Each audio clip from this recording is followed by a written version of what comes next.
Hello, friends. I'm Terrydavidmulligan. This is Mulligan Stew, CKUA, the Mulligan Stew podcast, and the Terry David Mulligan YouTube channel. We've brought all three to bear because it's another festival season, and we have always done, if we can find each other, Doug Cox, the artistic director of the Vancouver Island Music Festival. You are Doug Cox, are you not? I think I am. Yes, sir. So, first of all, are you well? Are you okay? Yeah, it's a busy time right now. Of course, we're just a couple weeks out from the festival, so we are running like mad. Now, uh, as we all know, and what we should talk about is that COVID just crunched everybody, musicians, stages, tours, festivals, everything. Have we recovered? What's the state of the festival business in your eyes? Well, I don't think we're ever going to go back to where we were before COVID. I think the world's actually changed, Yeah. and a lot of that has to do with prices of things and also with the quality of service that you get from people. I mean, if you just look at the airlines as an example of how things have changed. So I think we've gotten to the point where we've landed and we're kind of over the shock of what's happening. And now we're dealing with this new world. But it's got a huge effect on us because nothing's as it was, and I don't think it's going to get back to where it was. Compound that with the fact that a lot of boomers are no longer attending festivals because they're just too old to go sit in a park for the weekend. Live music and the community festival scene or the folk festival scene, I think outside of big municipalities is really changing. What about boomer performers? Do they have to be drag kicking and screaming on the road again? Well, a lot of them are gone. I looked back at our archives recently and it was astounding to me how many folks are gone. So, when you book somebody who's say in their 80s, a lot can happen to their health over the period of about 7 or 8 months. Yep. It used to be if you were booking people in their 60s and even their early 70s, it wasn't that risky. But as we all age, it's certainly getting a lot riskier, and there just aren't as many of them. Now that being said, we book a lot of young people too. We have a lot of young performers at the festival. But my heart lies partly in the roots of and the traditions of all the different styles of music, and I think that was a role that the folk festivals played in the past. Was we presented those people that represented the roots and the tradition, and it's getting harder and harder to do that because they're disappearing very quickly now. Have you changed your booking? I mean, the way you, the the the lay of the land. Have you changed the way you go towards certain artists? Well, we've gone back to who we originally were. Hopefully, we had a big long discussion, many discussions about this with our main people at our festival. We are a folk festival, even though we took the word folk out of the title years and years ago, but we are primarily a festival that presents roots music and folk music and global music. And we can't compete anymore with the headliners a headliner that used to cost $100,000 costs $200,000 to $300,000 now. We just can't do it.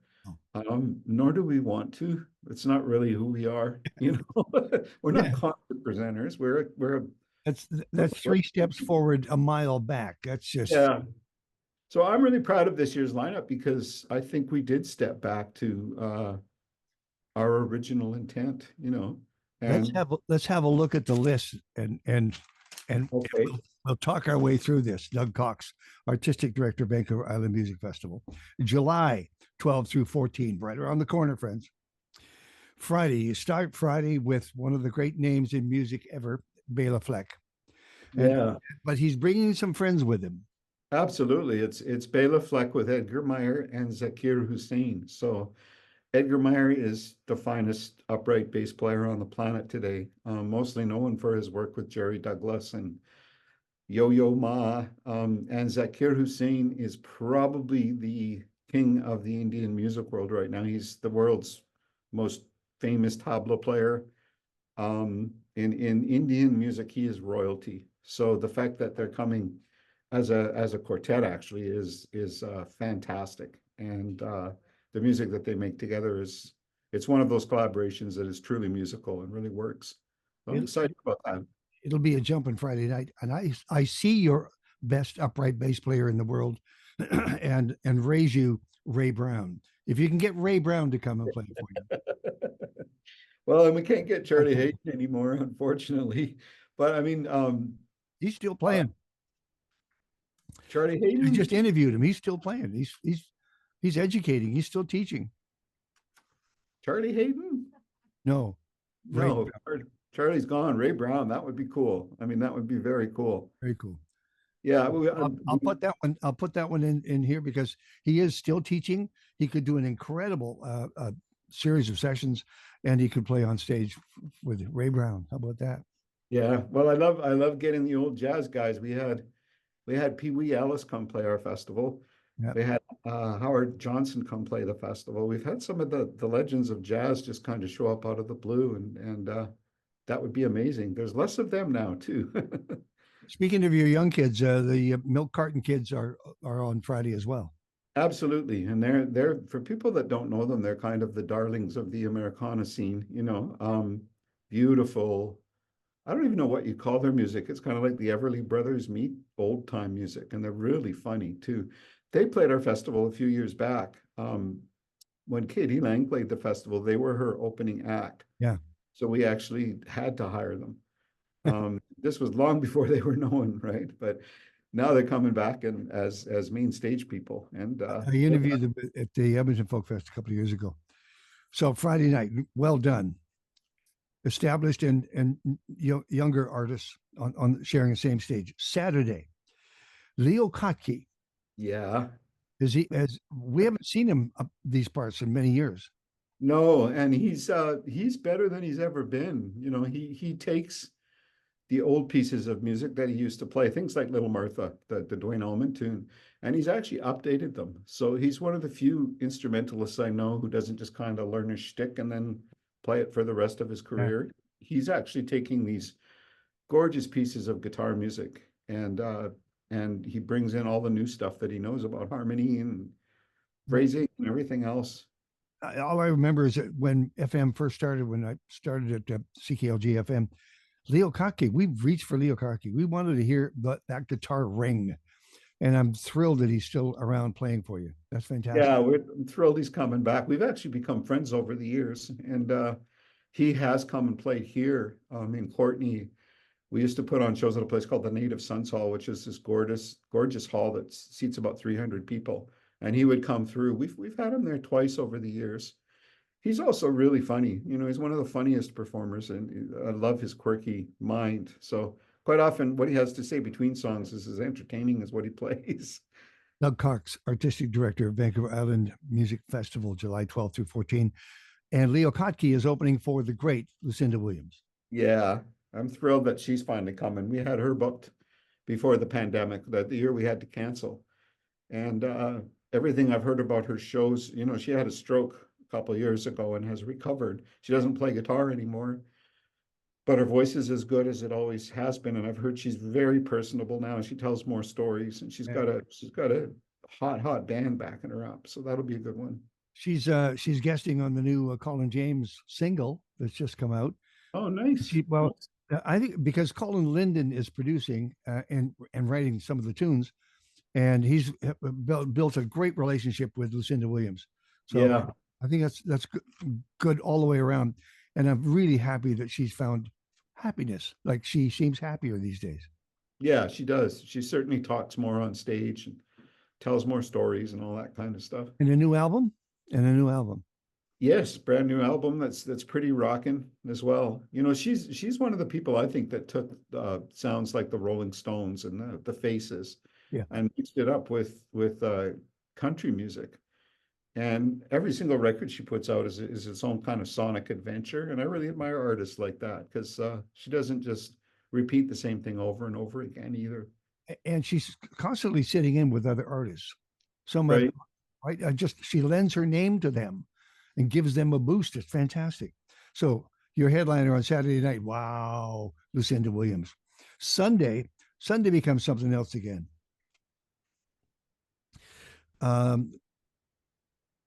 It's Dan Lamois.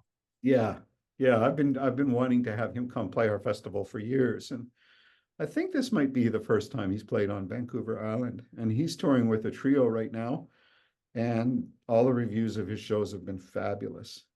He's kind of doing a career perspective as well as a bunch of new stuff too. He's if you just follow the trail of his history, I mean, you have to work your way around the times and the influence he had with U2. Yeah, Simple as that. Their biggest albums ever. absolutely.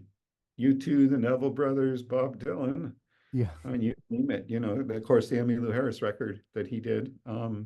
Yeah, he's amazing and a huge important figure in the history of Canadian folk music Oh, he too. is that. The first time I saw him, he was playing pedal steel for Ian and Sylvia. Wow, Yeah. that's it. Would have been one to see. Yeah.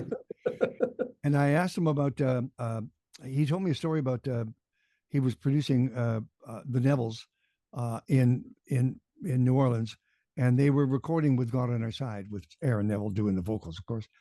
And he convinced Bob Dylan to come in and listen. And Bob said, "That's a singer. That's a song." Wow. Right, He was right. very impressed. Very impressed. Well, so you're Dan Lanois coming through the forest. And then, of course, you finish off. I love this, the High Bar Gang. Yeah, with Sherry Ulrich and Barney Bentall and Colin Nairn and all of those guys. BC's probably most well-known bluegrass band, but with Sherry and Barney in the band, you get that extra bonus of two of Canada's most important roots music people too. I just, and you love the voices. Oh my God, the harmonies and the playing, and all step forward. They all take a role. It's just a combined effort. It's the High Bar Gang, and I love playing them, and I really believe in them, and a lot of them are friends. That's great. That's great. Yeah, and Sherry's historically been at our festival many times, like with the Pied Pumpkin and as under her own name. And she also did a one time Valdi put the hometown band back together and came and did their record with Sherry, of course. So she's possibly played the festival more than any other performer. I'm walking down the Granville Mall before it was a Granville Mall. It was just Granville Street, and she and Rick and Joe were busking on the street. Wow. I was hosting a talent show at the time, and I went back to the producers and said, "I just saw the best band I've ever heard, and they're playing on the streets. Oh no, we have a choir going to take that spot. We're going to have a police choir."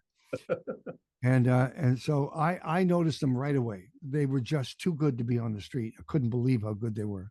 Yeah, they kind of invented the sound, you know, that I mean, even went on to bands like the Be Good Tanyas and Po Girl and they kind of invented a West Coast trancey folk sound, you know, and there's never been another group like them.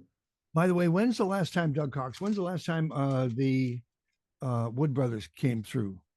We haven't had them. Well, you know that Chris is living in the Gulf Islands. I know. I know. I think putting him and us together would be Yeah, a good thing.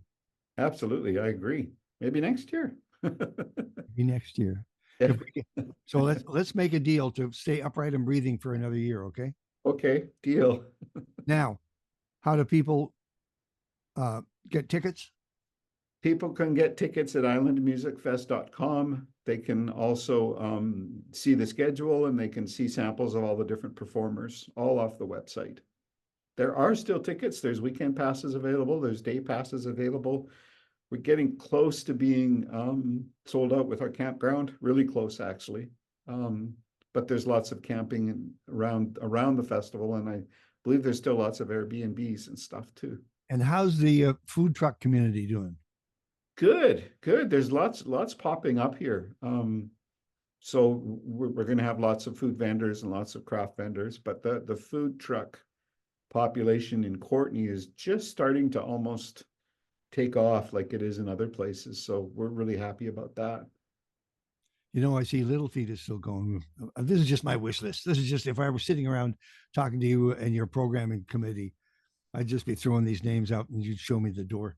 However, Wood Brothers, or Tedeschi Martin and Woods, whatever. It would be really good to because they're all players too. You like Yeah. players. Oh, yeah. I've tried to get Tedeschi many times. And we haven't had any luck with that one either, but I'll just keep trying, just like Daniel Lanois, we tried for years, and sooner or later they say yes. He's coming. This is going to be beautiful. Thank you for doing this. We wish you the best of luck, and I'll see you on site. I'll talk to you about how to get there and what to do. Okay. Thank you, Terry. Thank you, Doug Cox. He's Doug Cox. He's the artistic director of the Vancouver Island Music Festival, July 12th through 14. Go and check out the website and pick your day. Pick all 3 days if you want. It's truly something you don't want to miss. The highlight of the summer. Thank you.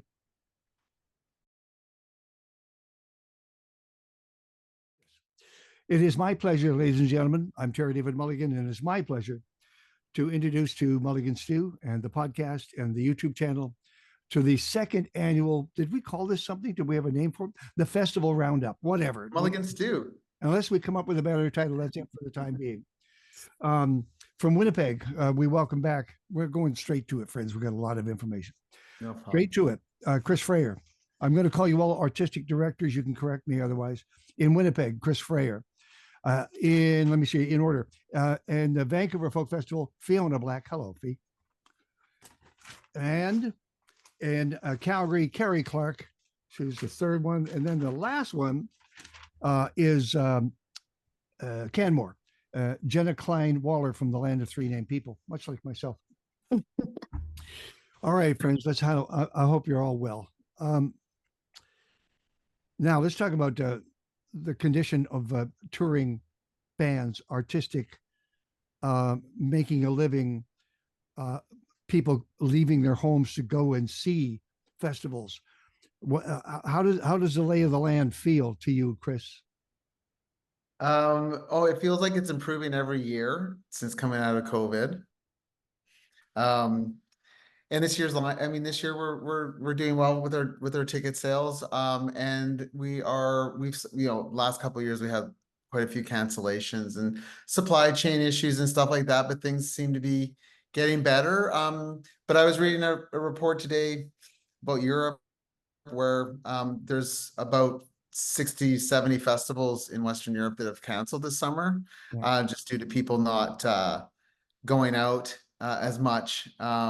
People learning how to 18 to 25, staying at home a lot, just because of what they kind of learned during COVID, how cheap it is to stay home, affordable it is to stay home. So yeah, I would say just in short, like things are improving, and I think that most of our festivals are pretty lucky to have a level of interest in the community. Okay, for the audience, I'm going to do this in order of when they open, so you in your mindset you can start to plan if you already haven't done so.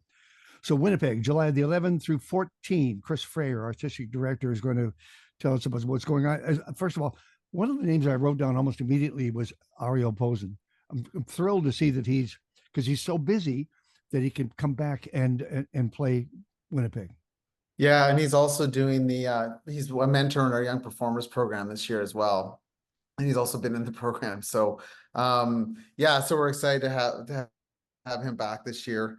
In terms of the lineup, we've got 70 plus artists, which is kind of on par with what we have, the 7 daytime stages, 2 evening stages, that offer something completely different.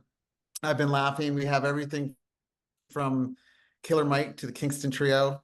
We've got wow, which is so I've been trying to explain the Kingston Trio to like some of our younger. First of all, the first thing they say is they're still alive, and I'm like, no, they're not. And then I have to go into explaining what a legacy group is versus a cover group. Wow. And so I always reference the Blind Boys of Alabama, which are a very good example of a legacy group.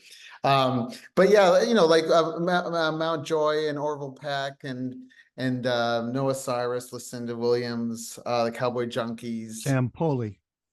Yes, exactly. Jim Cuddy's son is coming to the festival, so that'll be fun. He actually he totally gets the workshops, the collaboration stuff, so he's actually gonna be hosting a bit. So Cowboy Junkies with their 40th anniversary together. Yes. Is that legacy? What is it? What have they? Yeah, I mean, we actually try to do like a lot of, we try Okay. to incorporate that for a Right. specific segment of our population, which is usually my age group, you know. But you know who we haven't mentioned? Lucinda Williams. Yeah, well, I did. And Lucinda is one of my favorites. We worked with her a lot. She's played the festival before, but she had of course, she had a stroke a couple years ago. And I was recently listening to her audiobook that's out that's like phenomenal. The Secrets Told You, or I can't remember the exact name right now, but it just reminded me of how cool and what an icon she is. And yeah, what a trailblazer she is, and how late in her career she became acknowledged by the music community and won a Grammy in her 40s. And songwriter. I mean, Yeah. she's on the new Colin James album.